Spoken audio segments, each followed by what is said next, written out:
മറ്റൊരു എപ്പിസോഡിലേക്ക് സ്വാഗതം. 2023 IT ഇന്റർമീഡിയറ്റ് റൂൾസിലെ ഭേദഗതിയിലൂടെ കേന്ദ്ര സർക്കാരിന്റെ പ്രവർത്തനങ്ങൾ സംബന്ധിച്ച വസ്തുതകൾ പ്രസിദ്ധീകരിക്കുന്നത് പരിശോധിച്ച് വിലയിരുത്താൻ ഫാക്ട് ചെക്ക് യൂണിറ്റുകൾ സ്ഥാപിച്ച് ഓൺലൈൻ പ്ലാറ്റ്ഫോമിലെ ഉള്ളടക്കങ്ങൾ അതിന് വിധേയമാക്കുവാനുള്ള നീക്കം ബോംബെ ഹൈക്കോടതി റദ്ദു ചെയ്ത വാർത്തയാണ് ഇന്ന് നമ്മൾ പരിശോധിച്ചത്. IT ചട്ട ഭേദഗതി അഭിപ്രായ സ്വാതന്ത്ര്യം ഉയർത്തിപ്പിടിച്ച് ബോംബെ ഹൈക്കോടതി. ഓൺലൈൻ വാർത്താ മാധ്യമങ്ങൾക്ക് കൂച്ചുവിലം കിടങ്ങും വിധം ഫാക്ട് ചെക്ക് യൂണിറ്റുകൾ രൂപീകരിക്കുവാൻ യൂണിയൻ ഗവൺമെന്റിന് അധികാരം നൽകുന്ന 2023 IT റൂൾ ഭേദഗതി ബോംബെ ഹൈക്കോടതി ഭരണഘടനാ വിരുദ്ധമെന്ന് കണ്ട് റദ്ദു ചെയ്തു. അഭിപ്രായ സ്വാതന്ത്ര്യം സംബന്ധിച്ച ഭരണഘടനാപരമായ അവകാശങ്ങളെ ശക്തിപ്പെടുത്തുന്നതാണ് ഈ വിധി. സൈബർ ഇടങ്ങളിൽ തങ്ങൾക്കെതിരെ ഉയരുന്ന വിമർശനങ്ങളെ ഇല്ലാതാക്കാനുള്ള യൂണിയൻ ഗവൺമെന്റിന്റെ ശ്രമങ്ങൾക്ക് തിരിച്ചടി നേരിട്ടു. ഈ വിഷയത്തിൽ പതിറ്റാണ്ടുകൾ കൊണ്ട് ഉരുവാർന്ന നിയമവൈജ്ഞാനിക തത്വങ്ങളെ ചേർത്ത് പിടിക്കാൻ ഹൈക്കോടതി തയ്യാറായി എന്നത് ആശ്വാസകരമാണ്. IT ചട്ടത്തിലെ ഭേദഗതി എന്താണെന്ന് നോക്കാം. 2023 ഇൻഫർമേഷൻ ടെക്നോളജി റൂൾസ് ഭേദഗതി ചെയ്ത് യൂണിയൻ ഗവൺമെന്റിന്റെ പ്രവർത്തനങ്ങളുമായി ബന്ധപ്പെട്ട വിഷയങ്ങളിൽ ഓൺലൈൻ പ്ലാറ്റ്ഫോമുകളിൽ പ്രസിദ്ധീകൃതമാകുന്ന വിവരങ്ങൾ ശരിയോ തെറ്റോ എന്ന് നിശ്ചയിക്കുന്നതിന് ഒരു ഫാക്ട് ചെക്കിംഗ് യൂണിറ്റ് രൂപീകരിക്കുവാൻ സർക്കാരിനെ അധികാരപ്പെടുത്തുകയാണ് ഉണ്ടായത്.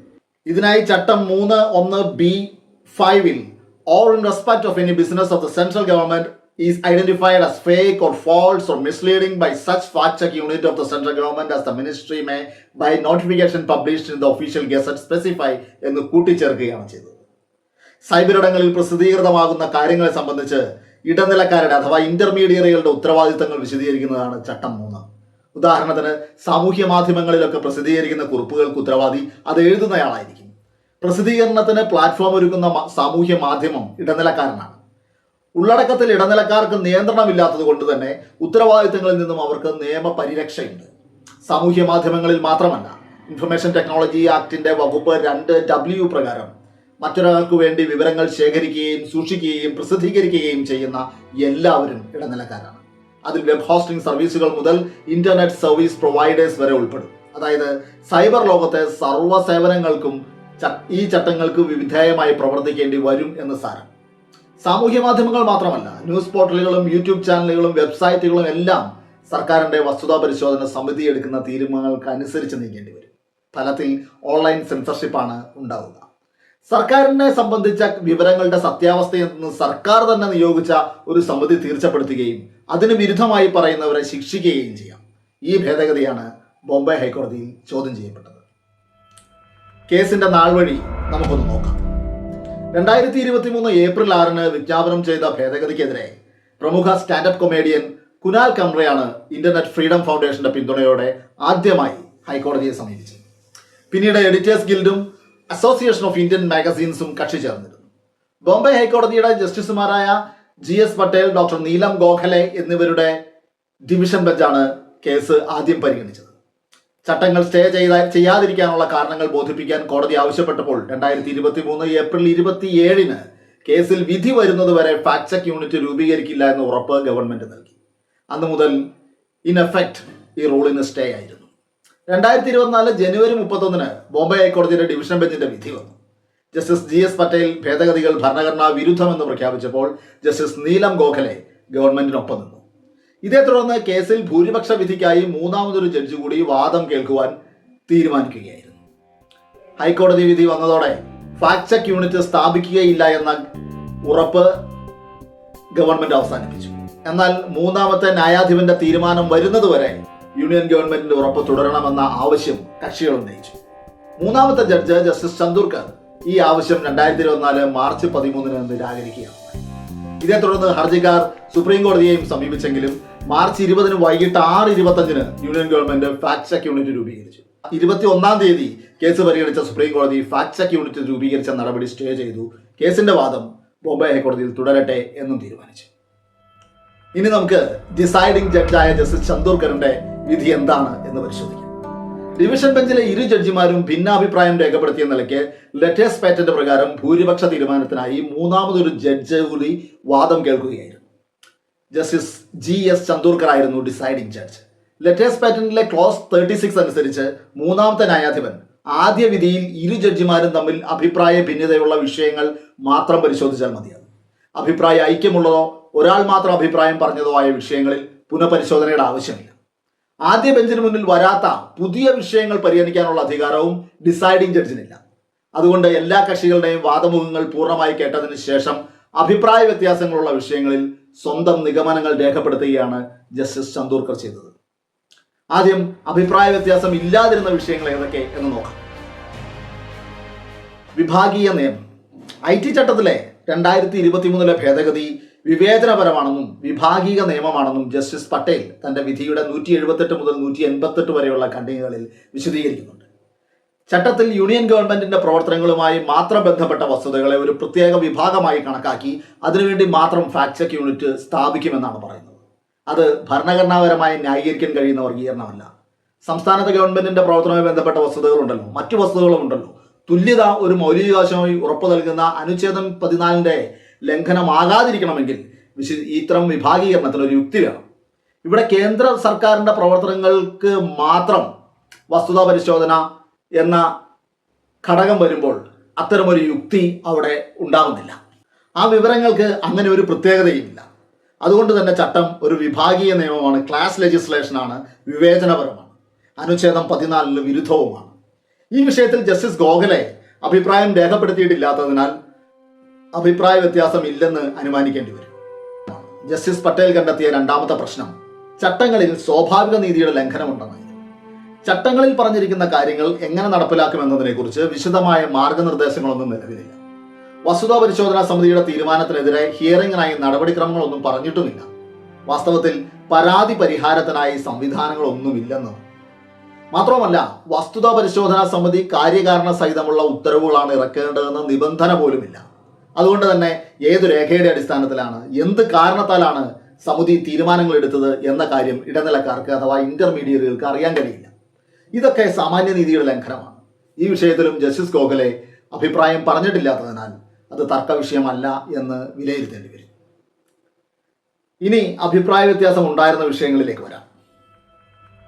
ആദ്യ പോയിന്റ് അഭിപ്രായ സ്വാതന്ത്ര്യവുമായി ബന്ധപ്പെട്ടതാണ്. 2023 ഭേദഗതി ഭരണഘടന ഉറപ്പു നൽകുന്ന അഭിപ്രായ സ്വാതന്ത്ര്യത്തിനുമേലുള്ള കടന്നുകയറ്റമാണെന്നായിരുന്നു ജസ്റ്റിസ് പട്ടേലിന്റെ നിഗമനം. അനുച്ഛേദം 19(1)(a) അഭിപ്രായ സ്വാതന്ത്ര്യമാണ് ഉറപ്പു നൽകുന്നത്. അത് മറികടക്കുന്നതിന് അനുച്ഛേദം 19(2) പ്രസ്താവിച്ചിട്ടുള്ള 8 കാരണങ്ങളിൽ അധിഷ്ഠിതമായ യുക്തിസഹമായ നിയന്ത്രണം മാത്രമേ സാധ്യമാകൂ. സത്യം അറിയാനുള്ള അവകാശം എന്നൊരു അവകാശം ഗവൺമെന്റ് പറയുന്ന പോലെ ഭരണഘടനയിലില്ല. അഭിപ്രായ സ്വാതന്ത്ര്യം എന്നാൽ ഇന്ത്യയുടെ പരമാധികാരവും അഖണ്ഡതയും, വിദേശ രാജ്യങ്ങളുമായുള്ള സൗഹൃദപരമായ ബന്ധം, ക്രമസമാധാനം, അന്തസ്സ്, ധാർമ്മികത, കോടതിയലക്ഷ്യം, മാനനഷ്ടം, കുറ്റം ചെയ്യുന്നതിന് വേണ്ടിയുള്ള ആഹ്വാനം എന്നിങ്ങനെ 8 വിഷയങ്ങളിലെ യുക്തിസഹമായ നിയന്ത്രണങ്ങൾക്ക് വിധേയമായി അഭിപ്രായങ്ങൾ പ്രകടിപ്പിക്കുവാനുള്ള അവകാശമാണ്. ഈ ഭേദഗതി അതിനും അപ്പുറമാണെന്ന് ജസ്റ്റിസ് പട്ടേൽ വിലയിരുത്തി. ജസ്റ്റിസ് ഗോഖലെ നിയമം അനുച്ഛേദം 19 ലംഘനമല്ലെന്നാണ് വിധി എഴുതിയത്. ശ്രേയ സിംഗാൾ കേസിന് ശേഷം ഇടനിലക്കാർക്ക് നിയമബാധ്യത ഏർപ്പെടുത്തുന്ന IT ആക്ടിന്റെ സെക്ഷൻ 79 അനുച്ഛേദം 19(2) അനുപൂരകമായി സുപ്രീം കോടതി പരിമിതപ്പെടുത്തിയിട്ടുള്ളതാണ്, റീഡ് ഡൗൺ ചെയ്തിട്ടുള്ളതാണ്. 2023 ചട്ടങ്ങൾ IT ആക്ടിന്റെ വകുപ്പ് 69 കീഴിലായതിനാൽ പ്രസ്തുത നിയന്ത്രണങ്ങൾ അതിനും ബാധകമാണ്. അതുകൊണ്ട് തന്നെ 19(1) വിരുദ്ധമാകാൻ കഴിയില്ല. അതായത് ചട്ടങ്ങളില്ലാത്ത നിയന്ത്രണങ്ങൾ കോടതി വിധിയുടെ വ്യാഖ്യാനം വഴി ചട്ടങ്ങളിൽ ചേർത്ത് വായിച്ചുകൊണ്ട് അതിനെ പരിമിതപ്പെടുത്തി രക്ഷിച്ചെടുക്കുകയായിരുന്നു justice Gokhale. Cricket association of Bengal, Shreya Singhal, Anuradha Bhasin, Kaushal Kishore തുടങ്ങിയ അഭിപ്രായ സ്വാതന്ത്ര്യം സംബന്ധിച്ച സുപ്രധാനമായ സുപ്രീം കോടതി വിധികൾ ഉദ്ധരിച്ചുകൊണ്ട് ഭരണഘടനാപരമായി അനുവദനീയമല്ലാത്ത കാര്യങ്ങൾക്ക് ഉപയോഗിക്കാനുള്ള സാധ്യത സമ്പൂർണമായി ഇല്ലാതാക്കാത്ത പക്ഷം ആ നിയമം പൂർണ്ണമായും ഭരണഘടനാ വിരുദ്ധമാണെന്ന് വിലയിരുത്തണം എന്ന തീർപ്പിലേക്കാണ് ജസ്റ്റിസ് ചന്ദോർക്കറും എത്തിച്ചേർന്നത്. അടുത്തത് ബിസിനസ് ചെയ്യുന്നതിനുള്ള അവകാശമാണ്.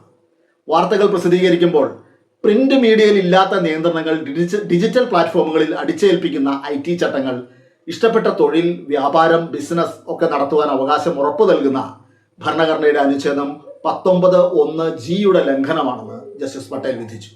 എന്നാൽ സ്വേച്ഛാപരമായ നടപടികൾക്കെതിരായ മുൻകരുതലുകൾ ചട്ടങ്ങളിൽ ചേർത്തിട്ടുണ്ടെന്ന് പറഞ്ഞ് ജസ്റ്റിസ് ഗോഖലെ ഇതിൽ ഭരണഘടനാ വിരുദ്ധമായി ഒന്നുമില്ലെന്ന നിലപാടാണ് സ്വീകരിച്ചത്. പ്രിന്റ് മീഡിയയെയും ഡിജിറ്റൽ മീഡിയയെയും വേർതിരിച്ച് കാണുന്നതിലൂടെ അനുച്ഛേദം 19(1)(g) ലംഘനം നടന്നിട്ടുണ്ടെന്ന അഭിപ്രായമായിരുന്നു ജസ്റ്റിസ് ചന്ദോർക്കർക്ക്. അനുച്ഛേദം 14 മറ്റൊരു ഘടകം സ്വന്തം കാര്യത്തിൽ അന്തിമ വിധികർത്താകാവുന്ന യൂണിയൻ ഗവൺമെന്റിന്റെ കാര്യമാണ്. സ്വന്തം പ്രവർത്തന മേഖല സംബന്ധിച്ച കാര്യങ്ങളിൽ സത്യമേതെന്ന് സ്വയം നിർണ്ണയിക്കാനുള്ള അധികാരം ഗവൺമെന്റിന് നൽകുന്ന ചട്ടഭേദഗതി സ്വാഭാവിക നീതിക്ക് വിരുദ്ധമാണെന്നായിരുന്നു ജസ്റ്റിസ് പട്ടേലിന്റെ പക്ഷം. ജസ്റ്റിസ് ഗോഖലെയും യൂണിയൻ ഗവൺമെന്റ് ഏകപക്ഷീയമായാണ് വാർത്തയിലെ വസ്തുത സംബന്ധിച്ച തീരുമാനമെടുക്കുന്നത് എന്ന് സമ്മതിക്കുന്നുണ്ടെങ്കിലും അവസാന തീരുമാനത്തിനായി ഭരണഘടനാ കോടതികളെ സമീപിക്കുവാനുള്ള അവസരമുണ്ട് എന്ന കാരണത്താൽ ചട്ടങ്ങൾ ഭരണഘടനാപരമാണെന്ന് വിലയിരുത്തി. അവസാന മാർഗം എന്ന നിലയ്ക്ക് ഭരണഘടനാ കോടതിയെ സമീപിക്കാനുള്ള അവകാശമുണ്ടെന്ന് മാത്രം പോരാ എന്ന അഭിപ്രായമായിരുന്നു ഡിസൈഡിംഗ് ജഡ്ജിക്ക്. സ്വന്തം കാര്യത്തിൽ സ്വയം വിധികർത്താവാകുന്ന സംവിധാനം അനുച്ഛേദം 14 വിരുദ്ധമാണെന്ന് ജസ്റ്റിസ് ചന്ദൂർക്കറും വിലയിരുത്തി. അടുത്തത് അറിഞ്ഞുകൊണ്ടും മനഃപൂർവ്വവും നോയിങ്ലി ആൻഡ് ഇന്റൻഷനലി എന്ന പ്രയോഗം സംബന്ധിച്ചുള്ള തർക്കമാണ്. ഇടനിലക്കാരുടെ ബാധ്യതയെക്കുറിച്ച് ചട്ടം 3(1)(d)(5) നോയിങ്ലി ആൻഡ് ഇന്റൻഷനലി എന്ന പ്രയോഗം 2023 ഭേദഗതിയിൽ കൂട്ടിച്ചേർത്ത ഭാഗത്തിന് കൂടി ബാധകമാണോ എന്ന ചോദ്യത്തിലാണ് അഭിപ്രായ വ്യത്യാസം ഉണ്ടായിരുന്നത്. ഭേദഗതിക്ക് മുൻപുള്ള ആദ്യ ഭാഗം ഓൺലൈൻ മാധ്യമങ്ങളിൽ ഉള്ളടക്കം സൃഷ്ടിച്ചവരുടെ ബാധ്യത സംബന്ധിച്ചാണ്. രണ്ടാമത് കൂട്ടിച്ചേർത്ത ഭാഗം കേന്ദ്ര സർക്കാരിന്റെ വസ്തുതാ പരിശോധന സമിതി തെറ്റെന്ന് കണ്ടെത്തിയ ഉള്ളടക്കം സംബന്ധിച്ചു. ഈ പ്രയോഗം ഭേദഗതിക്ക് ബാധകമല്ലെന്നാണ് ജസ്റ്റിസ് പട്ടേൽ പറഞ്ഞത്. എന്നാൽ ജസ്റ്റിസ് ഗോഖലെ ഇരു ഭാഗങ്ങൾക്കും ഇത് ബാധകമാണെന്ന് നിരീക്ഷിച്ചു. ചട്ടത്തിന്റെ ആദ്യ ഭാഗം ഓൺലൈൻ പ്ലാറ്റ്ഫോം ഉപയോഗിക്കുന്ന ആളെ സംബന്ധിച്ചും രണ്ടാം ഭാഗം ഗവൺമെന്റിന്റെ ഫാക്ട് ചെക്ക് യൂണിറ്റിനെ സംബന്ധിച്ചും ആയതുകൊണ്ട് പ്രസ്തുത പ്രയോഗം അതിനെ ബാധിക്കില്ല എന്നുള്ള ജസ്റ്റിസ് പട്ടേലിന്റെ നിരീക്ഷണത്തോട് ഡിസൈഡിംഗ് ജഡ്ജിയായ ജസ്റ്റിസ് ചന്ദൂർക്കർ യോജിക്കുകയാണ് ഉണ്ടായത്. ചട്ടങ്ങളിൽ ഫേക്ക്, ഫാൾസ്, മിസ്ലീഡിംഗ് ഇങ്ങനെ 3 പദപ്രയോഗങ്ങളുണ്ട്. ചട്ടത്തിലെ ഈ പ്രയോഗങ്ങൾ വ്യക്തതയില്ലാത്തതാണെന്നും ദുരുപയോഗത്തിന് സാധ്യതകൾ തുറന്നിടുന്നതാണെന്നും വളരെ വേഗാണെന്നും ജസ്റ്റിസ് പട്ടേൽ അഭിപ്രായപ്പെട്ടു. എന്നാൽ ആ വാക്കുകൾക്ക് ഡിക്ഷണറിയിൽ നൽകുന്ന അർത്ഥം കണ്ടു വ്യാഖ്യാനിച്ചാൽ മതിയാകുമെന്നാണ് ജസ്റ്റിസ് ഗോഖലെ പറഞ്ഞത്. ഈ വിഷയത്തിലും മൂന്നാമത്തെ ന്യായാധിപൻ ജസ്റ്റിസ് പട്ടേലിന്റെ നിലപാടിനോടാണ് യോജിച്ചത്. അടുത്ത പ്രശ്നം ഈ ചട്ടങ്ങൾ IT ആക്ടിന്റെ തന്നെ ലംഘനമാണോ എന്നതായിരുന്നു. IT നിയമത്തിലെ വകുപ്പ് 87(2)(ZQ) അനുസരിച്ച് വസ്തുതാ പരിശോധനാ സമിതികൾ രൂപീകരിക്കാനുള്ള അവകാശം ഗവൺമെന്റിനില്ല. നിയമത്തിന്റെ 69(2)ലാണ് ഇന്റർനെറ്റ് ബ്ലോക്കിങ്ങിനെ പറ്റി പ്രതിപാദിക്കുന്നത്. അതിനാൽ IT ആക്ടിന്റെ ലംഘനം കൂടിയാണ് ഈ ചട്ടങ്ങളെന്ന് ജസ്റ്റിസ് പട്ടേൽ വിധി എഴുതി.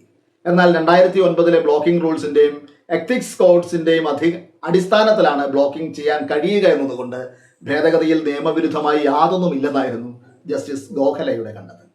വിവര സാങ്കേതിക നിയമത്തിന്റെ വകുപ്പ് 87(3) വിവക്ഷിക്കുന്നത് പോലെ അല്ല ചട്ടരൂപീകരണം നടന്നിട്ടുള്ളത്. പാർലമെന്റിലെ ഇരുസഭകളിലും അവതരിപ്പിച്ച് അംഗീകാരം നേടിയിട്ടില്ല. മാത്രവുമല്ല, ഡിജിറ്റൽ ഉള്ളടക്കങ്ങൾ ബ്ലോക്ക് ചെയ്യുന്നതിനുള്ള അധികാരം 87(2)(ZQ)ലാണ്. 79(2)ൽ അതിനെ ട്രേസ് ചെയ്യാൻ കഴിയില്ല എന്ന നിലപാട് ജസ്റ്റിസ് ചന്ദൂർക്കറും സ്വീകരിച്ചതോടെ ആ വിഷയത്തിലും ചട്ടങ്ങൾ നിയമത്തിന് വിരുദ്ധമാണ് എന്ന കാര്യത്തിൽ തീരുമാനമായി. അടുത്തത് ചില്ലിംഗ് എഫക്റ്റിനെ കുറിച്ചാണ്.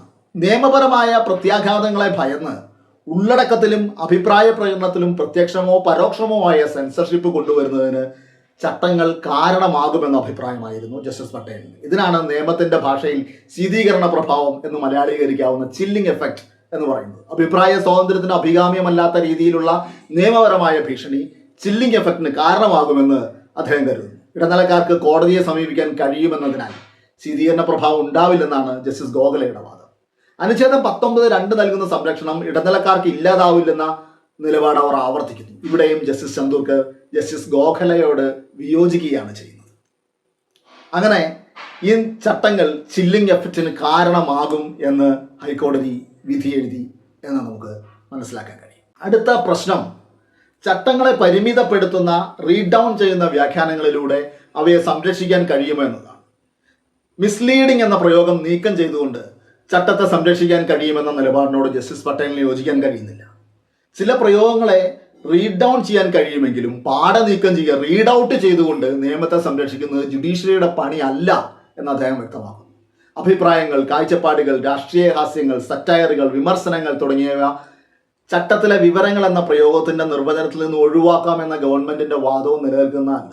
കാരണം വിവരങ്ങൾ എന്നാൽ എന്താണ്, ഇൻഫർമേഷൻ എന്ന് പറഞ്ഞാൽ എന്താണെന്ന് IT ആക്ടിന്റെ സെക്ഷൻ 2 കൃത്യമായി നിർവചിക്കപ്പെട്ടിട്ടുള്ളതാണ്. എന്നാൽ ഇത്തരം ഇടപെടലുകളിലൂടെ നിയമത്തെ സംരക്ഷിക്കാമെന്നാണ് ജസ്റ്റിസ് ഗോഖലെ കരുതുന്നത്. ഉള്ളടക്കങ്ങൾ നീക്കം ചെയ്യുന്നതിന് പകരം ഡിസ്ക്ലൈമറുകൾ കൊടുക്കാനാകുമെന്നും അവർ വിധിയിൽ പറയുന്നുണ്ട്. എന്നാൽ നിയമത്തിലോ ചട്ടങ്ങളിലോ അങ്ങനെയൊന്നും ഇല്ല താനും. പാർലമെന്റിന്റെ ഉദ്ദേശ ലക്ഷ്യങ്ങൾക്ക് അപ്പുറത്തേക്ക് നിയമത്തെ റീഡ് ഡൗൺ ചെയ്ത് വ്യാഖ്യാനിച്ച് രക്ഷിച്ചെടുക്കാൻ കഴിയില്ലെന്ന അഭിപ്രായമാണ് ജസ്റ്റിസ് ചന്ദൂർക്കറും പങ്കുവച്ചത്. വിമർശനങ്ങൾ, അഭിപ്രായ പ്രകടനങ്ങൾ എന്നിവയൊക്കെ ചട്ടത്തിന്റെ പരിധിയിൽ നിന്ന് ഒഴിവാക്കാമെന്ന ഗവൺമെന്റിന്റെ വാദം അംഗീകരിക്കാനാവില്ല. നിയമം എന്താണെന്നതിനനുസരിച്ചാണ്, അല്ലാതെ അതെങ്ങനെ നടപ്പിലാക്കുമെന്നതിനനുസരിച്ചല്ല നിയമത്തെ വിലയിരുത്തേണ്ടതെന്ന് അദ്ദേഹം വ്യക്തമാക്കുന്നു. ആയതിനാൽ നിയമങ്ങൾ ചട്ടവിരുദ്ധമാണെന്ന നിലപാട് അദ്ദേഹവും ആവർത്തിക്കുന്നു. അടുത്തത് പ്രൊപ്പോർഷണാലിറ്റി എന്ന വസ്തുതയാണ്. ഒരു നിയമത്തിൻ്റെ ഭരണഘടനാപരത പരിശോധിച്ചാൽ വളരെ പ്രധാനപ്പെട്ട ഒരു ടെസ്റ്റാണ് ആനുപാതികത അഥവാ പ്രൊപ്പോർഷണാലിറ്റി. ഗുജറാത്ത് മസ്ദൂർ സംഘ് കേസിൽ സുപ്രീം കോടതി രൂപപ്പെടുത്തിയ മാനദണ്ഡങ്ങൾക്കനുസരിച്ചാണ് ഈ പരിശോധന നടത്തേണ്ടത്. പട്ടസ്വാമി കേസിൽ സുപ്രീം കോടതി ഈ പരിശോധനയ്ക്ക് കൂടുതൽ സുദൃഢമായ ഒരു രൂപം നൽകുകയും ചെയ്തിട്ടുണ്ട്. മൗലികാവകാശങ്ങളെ ബാധിക്കുന്ന ഏതൊരു നിയമനിർമ്മാണത്തെ സംബന്ധിച്ചും പരിശോധിക്കേണ്ട ചില കാര്യങ്ങളുണ്ട്. ആദ്യമായി നിയമപരമായി ന്യായീകരിക്കത്തക്ക ഒരു ലക്ഷ്യമുണ്ടോ എന്നാണ് നോക്കുക, ലെജിറ്റിമേറ്റ് എയിം. അടുത്തതായി ഈ ലക്ഷ്യവും സ്വീകരിച്ച മാർഗവും തമ്മിൽ യുക്തിഭദ്രമായ ബന്ധമുണ്ടോ എന്ന് നോക്കുന്നു, റാഷണൽ നെക്സസ്. ഈ ലക്ഷ്യം സാക്ഷാത്കരിക്കുന്നതിന് ഇപ്പോൾ സ്വീകരിച്ചിരിക്കുന്ന നടപടിയേക്കാൾ കുറഞ്ഞ തോതിൽ മാത്രം മൗലികാവകാശത്തെ ബാധിക്കുന്ന ഇതര മാർഗങ്ങളുണ്ടോ എന്ന അന്വേഷണമാണ് അടുത്ത നടപടി, ലീസ്റ്റ് ഇൻട്രൂസീവ് ആൾട്ടർനേറ്റീവ്സ്. ഈ നടപടി മൂലമുണ്ടാകുന്ന സാമൂഹികമായ ഗുണവും മൗലികാവകാശത്തിന് മേലുള്ള കടന്നുകയറ്റവും തമ്മിൽ സമീകരിക്കാൻ, ബാലൻസ് ചെയ്യാൻ കഴിയുന്നുണ്ടോ എന്ന ചോദ്യവും ഉയരുന്നു. പരിശോധനയ്ക്ക് ശേഷം 2023 ഭേദഗതികൾ ആനുപാതികമല്ല എന്ന നിഗമനത്തിലാണ് ജസ്റ്റിസ് പട്ടേൽ എത്തിച്ചേരുന്നത്. ജസ്റ്റിസ് ഗോഖലെയാവട്ടെ മുൻപ് വിശദീകരിച്ചതുപോലെ ചട്ടങ്ങൾ അനുച്ഛേദം 19(2) വിധേയമായിരിക്കുമെന്ന മുൻവിധിയോടെയാണ് വിഷയത്തെ സമീപിച്ചിരിക്കുന്നത്. അറിവോടെയും മനഃപൂർവ്വവും എന്ന പ്രയോഗവും സംബന്ധിച്ച തൻ്റെ നിഗമനവും വിമർശനങ്ങളും ആക്ഷേപഹാസ്യങ്ങളും ഒഴിവാക്കപ്പെടുമെന്ന ധാരണയും മുൻനിർത്തി ചട്ടം പ്രൊപ്പോർഷണൽ ആണെന്ന് വിധിക്കുന്നു. ജസ്റ്റിസ് ഗോഖലെയുടെ ഈ അനുമാനങ്ങളോടുള്ള വിയോജിപ്പ് ആവർത്തിച്ചുകൊണ്ട് ജസ്റ്റിസ് ചന്ദോർക്കറും ഭേദഗതിയിൽ ആനുപാതികമല്ല എന്ന് വിധി എഴുതുന്നു. 3 ന്യായാധിപരുടെയും വിധികൾ പരിശോധിക്കുമ്പോൾ യുക്തിഭദ്രതയും കീഴ്വഴക്കങ്ങളുടെ ശരിയായ പിന്തുടർച്ചയും നിയമവൈജ്ഞാനിയും ദർശിക്കാൻ കഴിയുക വിധിന്യായത്തിൽ തന്നെയാണ്. പൗരാവകാശങ്ങൾ സംരക്ഷിക്കുന്നതിന് നിതാന്ത ജാഗ്രത പുലർത്തേണ്ട ഭരണഘടനാ സ്ഥാപനം എന്ന നിലയിൽ ബോംബെ ഹൈക്കോടതി കൃത്യമായി അവരുടെ കടമ നിർവഹിച്ചു എന്ന് കാണാം. യൂണിയൻ ഗവൺമെന്റിനെതിരെ ഉയരുന്ന വിമത ശബ്ദങ്ങളെ നിശബ്ദമാക്കാനുള്ള ശ്രമങ്ങളെ കോടതി തള്ളിക്കളയും. അഭിപ്രായ സ്വാതന്ത്ര്യം ജനാധിപത്യത്തിന്റെ അനിവാര്യ ഘടകമാണെന്ന് ആവർത്തിച്ചുറപ്പിക്കുന്നു. സമകാലിക ഇന്ത്യൻ രാഷ്ട്രീയ സാഹചര്യത്തിൽ ഗതി നിർണായകമായ വിധിയാണിത്. പരമ്പരാഗത മാധ്യമങ്ങളെ വിലക്കെടുത്തും ഭീഷണിപ്പെടുത്തിയും സ്വതന്ത്ര മാധ്യമ പ്രവർത്തകരുടെ ശബ്ദം അടിച്ചമർത്തിയും ഭൂരിപക്ഷ ഏകാധിപത്യ പ്രവണതകൾക്ക് മാത്രം ശബ്ദം നൽകുന്ന ഇടമായി ജനാധിപത്യത്തിന്റെ 4ാം തൂണിനെ ഇതിനോടകം മാറ്റി തീർത്തിട്ടുണ്ട്. ഈ സാഹചര്യത്തിലും സത്യം വിളിച്ചു പറയാൻ വേദി ഒരുക്കുന്നതും ധൈര്യം കാണിക്കുന്നതും സൈബർ ഇടമാണ്. ലെഗസി മീഡിയയ്ക്ക് ഇല്ലാത്ത സെൻസറിങ് ഡിജിറ്റൽ പ്ലാറ്റ്ഫോമുകളിൽ കൊണ്ടുവരാൻ ശ്രമിച്ചതിന്റെ കാരണവും മറ്റൊന്നല്ല. അതിനേറ്റ തിരിച്ചടി ഇന്ത്യൻ നീതിന്യായ വ്യവസ്ഥയെക്കുറിച്ച് ശുഭപ്രതീക്ഷ നൽകുന്നതാണ്. ഇനിയും മറ്റൊരു വിഷയവുമായി മറ്റൊരു അവസരത്തിൽ വരാം. അതിനു മുൻപ് ഈ ചാനൽ സബ്സ്ക്രൈബ് ചെയ്തിട്ടില്ലാത്തവർ സബ്സ്ക്രൈബ് ചെയ്യുക, വീഡിയോ ലൈക്ക് ചെയ്യുക, കൂടുതൽ ആളുകളിലേക്ക്